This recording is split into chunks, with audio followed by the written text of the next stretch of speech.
ensuring that your hands are on top in line with your elbows.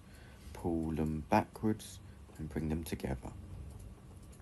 Your feet and legs should remain as still as possible, as the only movement should be in your shoulder blades and your shoulder joint itself.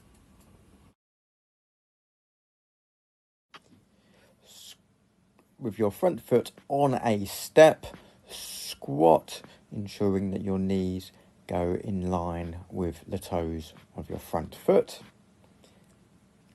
When you're in an upright position, hinge forward.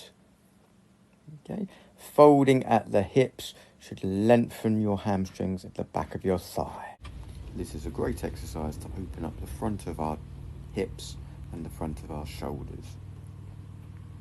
With your thumbs pointing to the ceiling, slowly lift them up to touch each other and lower back, ensuring that the motion is slow and controlled and the lower body is as still as possible.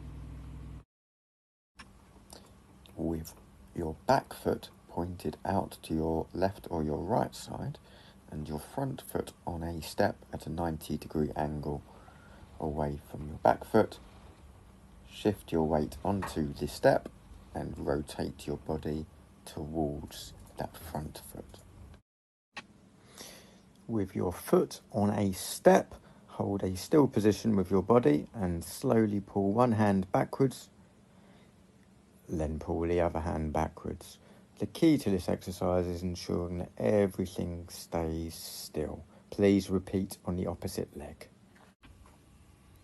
With your fingertips on the back of your head, pull your elbows backwards and forwards in a symmetrical pattern, whilst keeping your legs and feet as still as possible.